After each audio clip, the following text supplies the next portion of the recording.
finished chapter 14, wireless networking. Again, this is Wi-Fi or 802.11 networking and wireless networking. So we left off with the last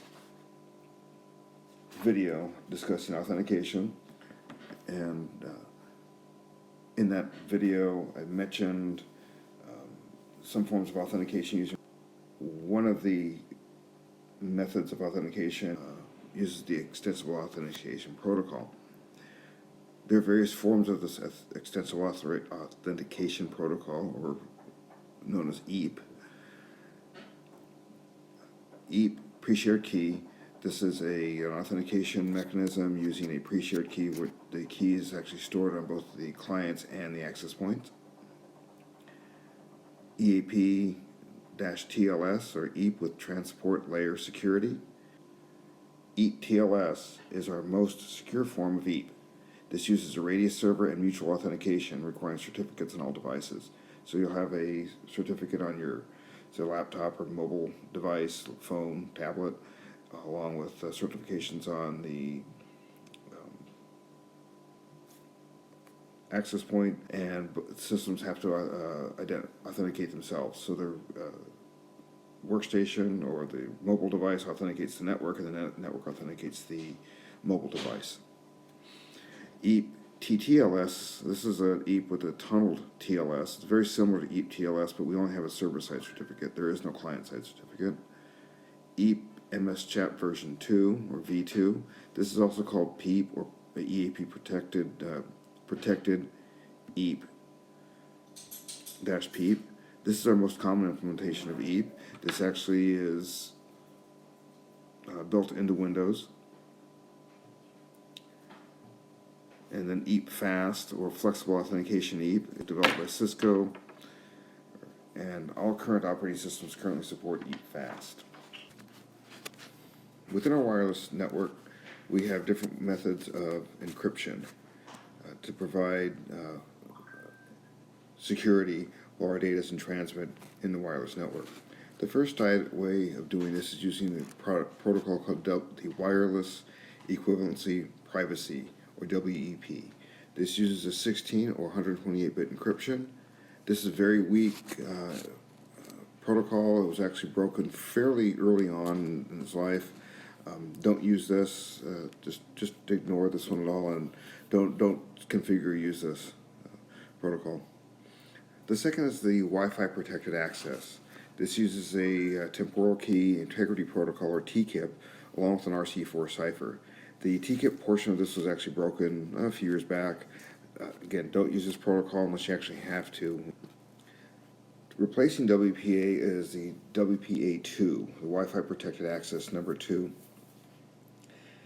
Within this protocol, WPA2, we replace the RC4 cipher with a counter mode cipher block chaining message protocol with AES, or the CCMP-AES.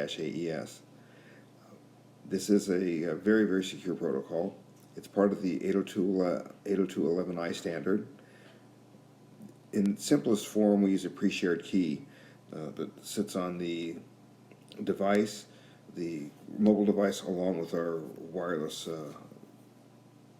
access point. It's recommended, if you use the pre-shared key version, which most people in homes or small businesses use, that you use a long passphrase of 16 characters or longer. If you're in a larger organization that has radius server capabilities, or if you want to buy a radius server, install a radius server for a smaller organization, you can replace WPA2 with WPA2 Enterprise. This basically replaces the pre-shared key with the radius server authentication. Up to now, we've been talking about wireless protocols and overall technology. I've mentioned areas or companies like Linksys, Daylink, Cisco, and Aruba. The first one I talked about are considered small office, home office wireless devices, and they typically have a single access point built into a single switch or a router. They're all kind of built into one.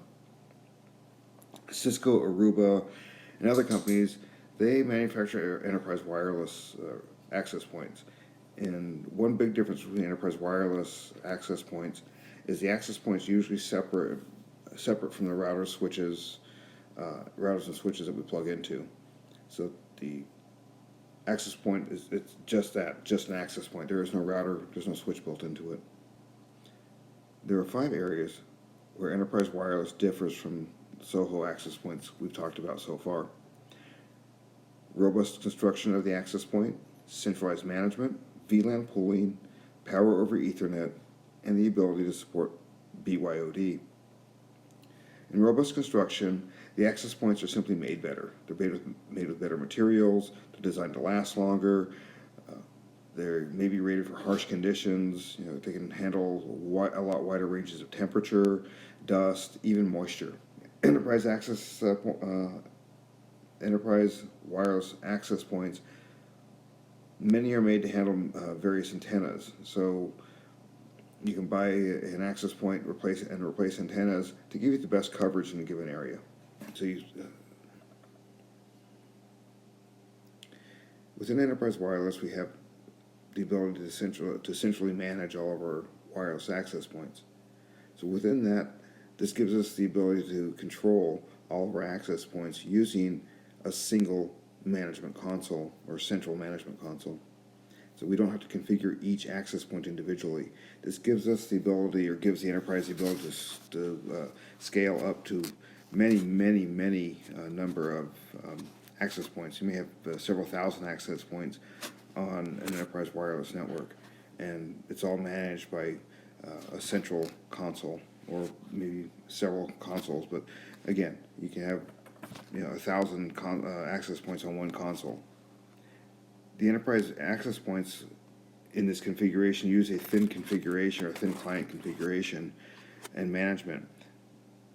So in this scenario, the configuration of the access point is actually held in your central console and it's pushed to the access point. The access point never actually stores its own configuration. So if the access point reboots, it has to connect back to that console to get its configuration. And in this configuration, the access point is running a lightweight access point protocol, or LWAPP. Enterprise access points or enterprise wireless also allows for VLAN pooling. Remember, we discussed VLANs a couple chapters back, and within VLANs we have the ability to separate departments, add security, and just manage our network in a very granular fashion.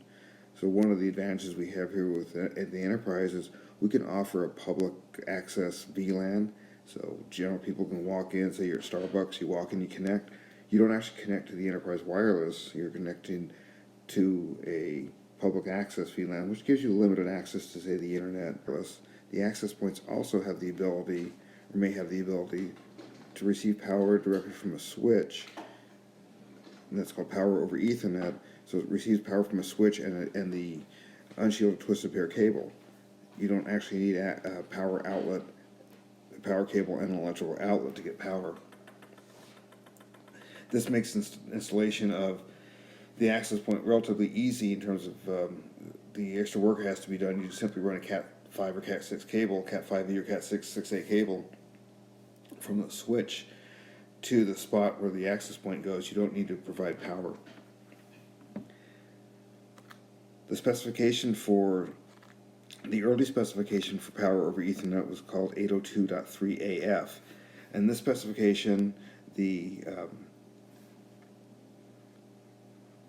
802.3AF specification gave 14.4 watts of DC power.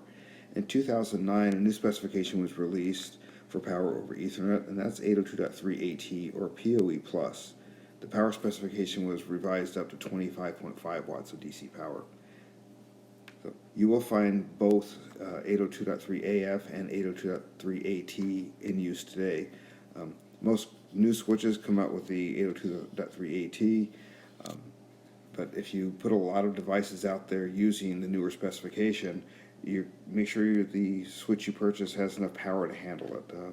A lot of times we undersize our power supplies on these switches, and it doesn't support but a handful of PoE Plus devices, so you have to make sure you have the right power for that. Okay, we've now decided we have a new building and we want to implement our Wi-Fi network. how do we go about doing this? The first thing we're going to do is perform a site survey. With the site survey, we're going to take a floor plan, a floor plan that is actually to scale, and it helps to find someone with intimate knowledge of the building. That person with the knowledge will help you out with what materials we're using in construction, if there's any glass block or water features in the building. You're going to want to know all that information. You'll need a site survey tool such as Ekahau or maybe AirMagnet. And within something like Ekahau, you can actually take a blueprint, put it in the software, make sure it's to scale, identify what each wall is made out of, and then virtually place your access points. Then the Ekahau software will show what coverage you're likely to get given the access points you've installed. Using something like AirMagnet, you'll be able to discover nearby wireless networks. You'll identify SSIDs in use, frequencies used by the wireless networks, along with what channels are being used, which are really important within the 2.4 gigahertz range. And then look for interference sources such as microwaves, refrigerators, block walls, and interior or exterior glass. Because glass does present a problem or a challenge when installing wireless networks. And then using the software, you'll be able to give an optimum location for each access point. So what does it take to set up our network? Well, there's two types of networks we have in wireless. The first is an ad hoc network.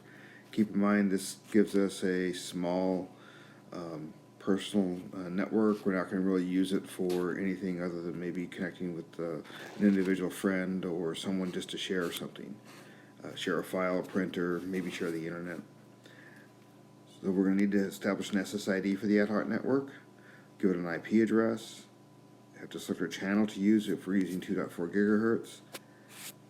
We'll have to identify what we want to share, again, file, printers, maybe our internet connection, and set up the network interface card to support the ad hoc network.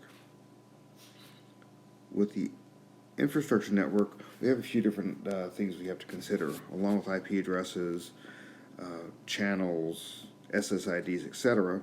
We're going to need to know what antenna types we want to use. An omnidirectional antenna is the one we use most common. These dipole antennas. There's kind of like little sticks that you'll see protruding out of the wireless network access point. They radiate directions in all signals. The wireless pattern looks like a donut.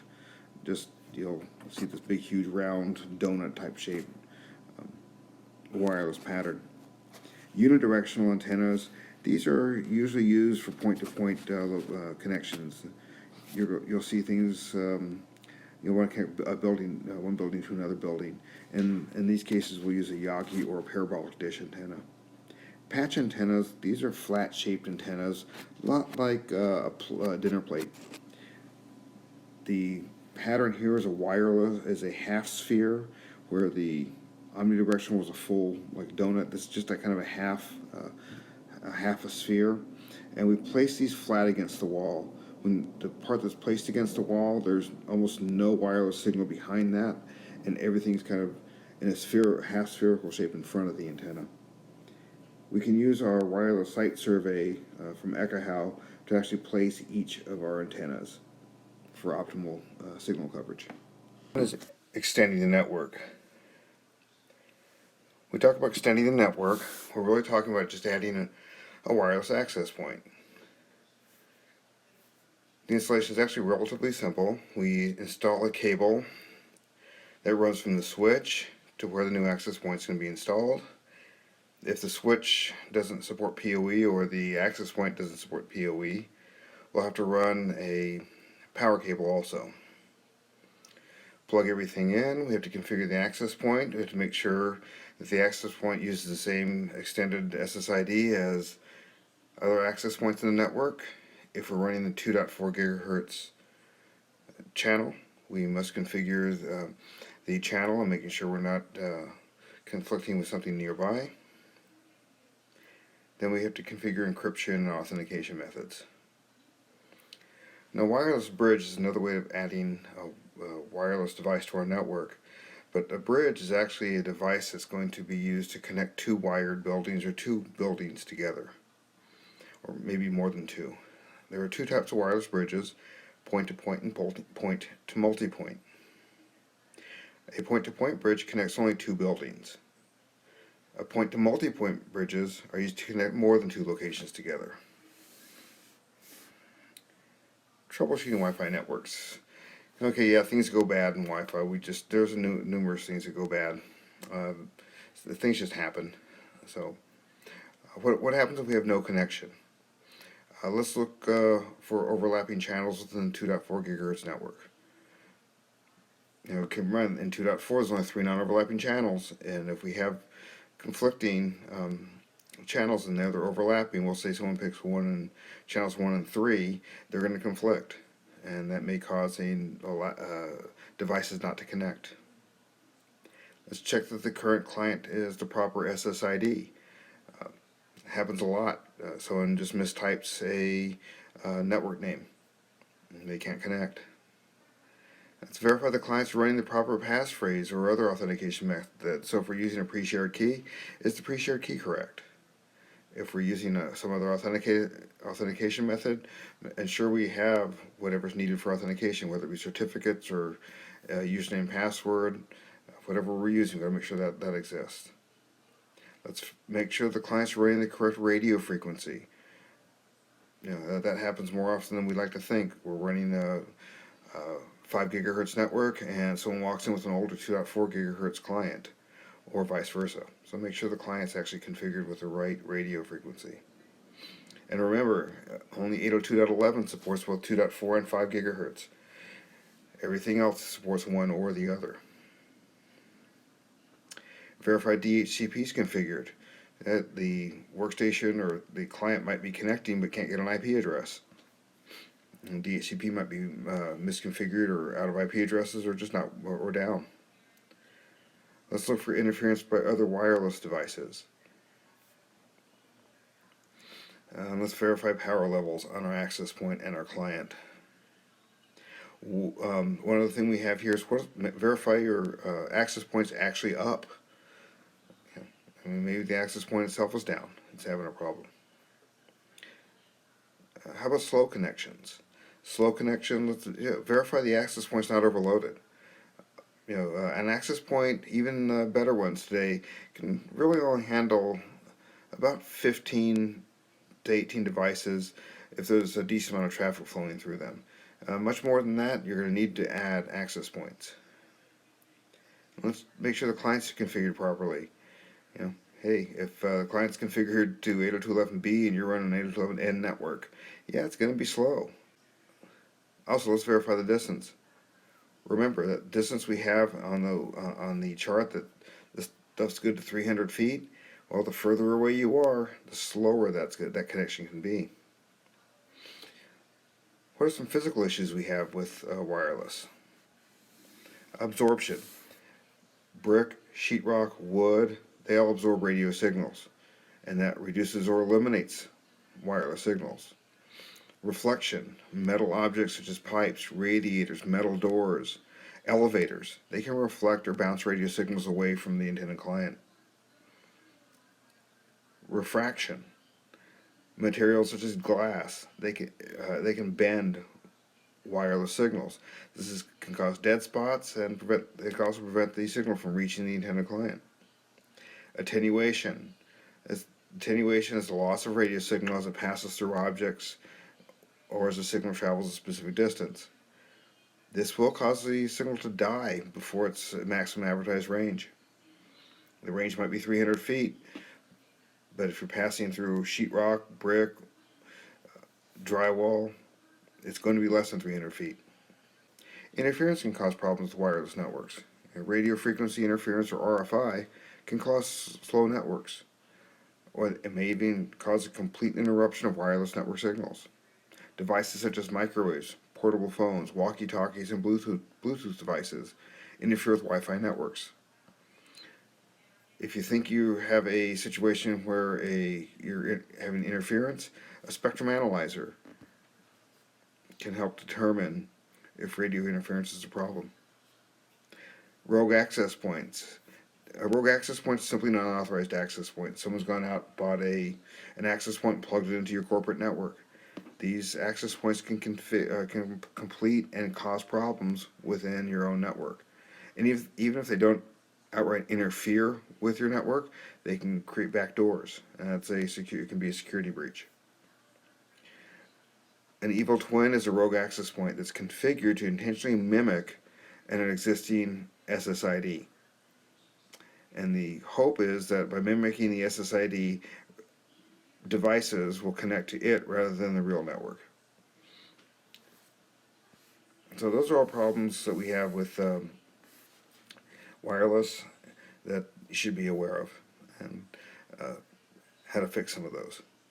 So remember, wireless is an important part of our network, and it's actually growing more important as time goes on. More and more devices use wireless, and it's something that we have to deal with on a regular basis now.